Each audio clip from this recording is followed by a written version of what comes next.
My fellow Americans, I'm speaking to you tonight from behind the Resolute desk in the Oval Office.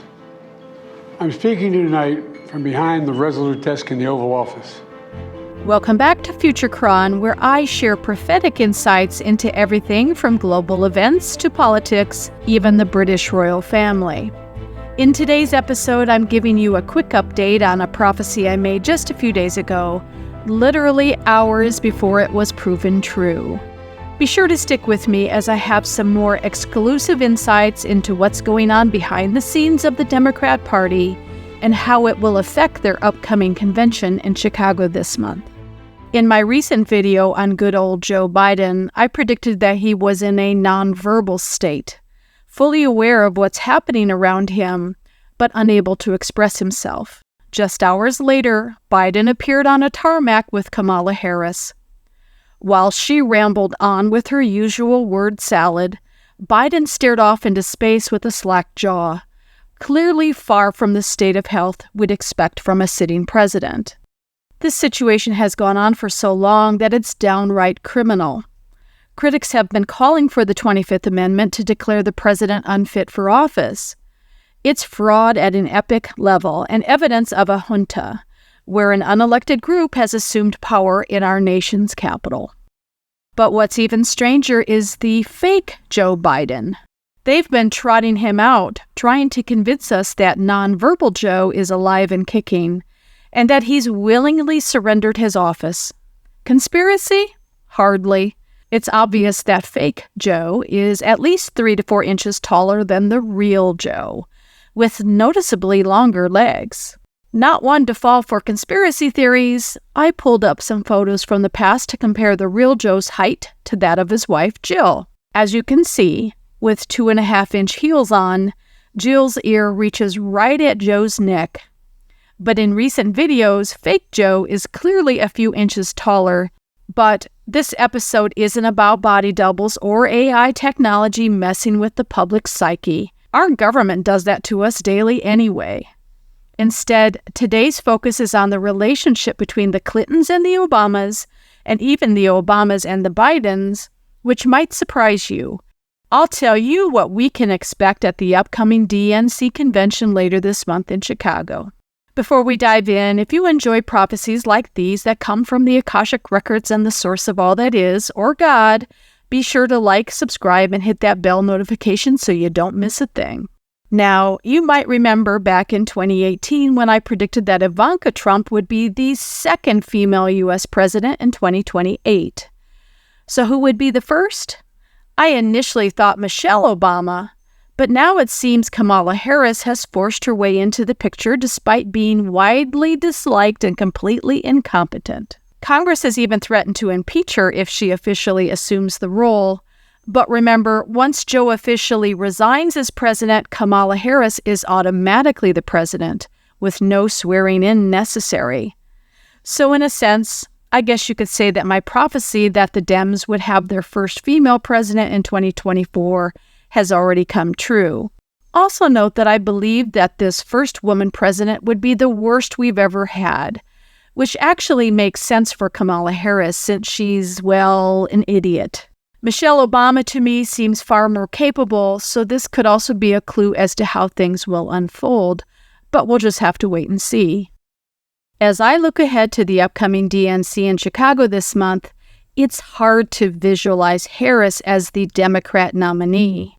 Despite her claims of having enough delegates, the Obamas control the majority and can easily influence the selection of any candidate they choose.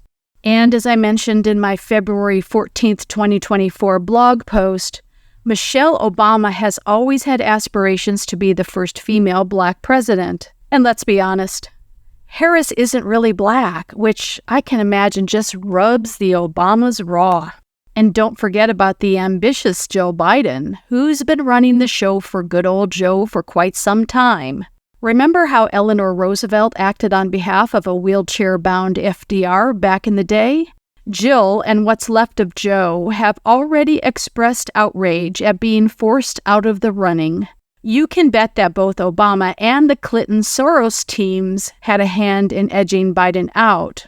And let's not forget Nancy Pelosi. But this also makes them vulnerable, as they've been backing a fake Joe, which is fraud on a massive scale.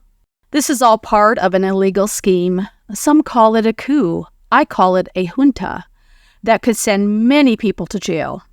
You know I've predicted that the Obamas will face legal pressure in just 2 short years. If you think the Democrat Party is a united front, think again.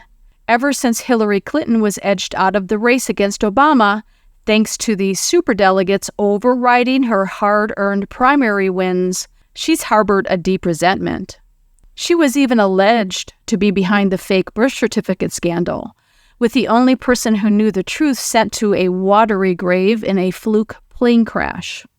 Yes, this happened. Check out the book Shadowland by Thomas Horn for details. We also know that Hillary's close confidant, Uma Abedin, is engaged to George Soros' son, Alex, who was recently romantically linked to a large black man. But these types seem to draw Abedin in like magnets. Remember her last husband, Anthony Weiner, who was famous for sharing explicit photos with minors online? It's all a twisted, incestuous, and downright evil attempt to weaken the United States for fun and profit. But the Obamas have their own agenda and their own loyal deep state following, and so do Jill and Joe Biden. It's 3 very different, sometimes overlapping, sets of deep state players, all vying for their own puppet in the White House. There's big money at stake, and they'll stop at nothing. Oh, and by the way, former Speaker of the House Nancy Pelosi has been very outspoken about how she played a heavy hand in ousting Joe Biden. Whose side is she on? Interestingly, it's the Obamas who have ridden her coattails for many years now and rely heavily on her advice and direction.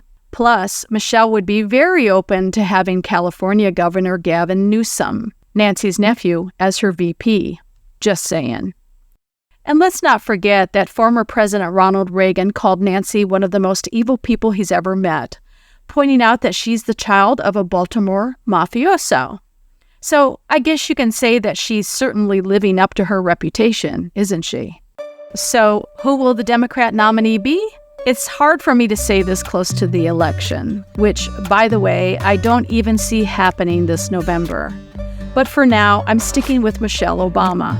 Still, if fake Joe and Jill stay in, or if Harris and her team manage to miraculously secure the delegates, they're prepared to pull out all the stops to win, even if it means hitting the country with some kind of EMP that kills Trump and leaves the rest of us extremely ill. Yes, they'll go that far. More on that later. So that's it for now. Brace yourself for the wildest political ride you've ever seen come November. In the meantime, stay tuned for more exclusive prophecies like this one, and head on over to Futurekron.com, where you'll get more first look and exclusive insights into what's really going on in the world. And of course, be sure to like and subscribe and hit that bell notification so you don't miss a thing.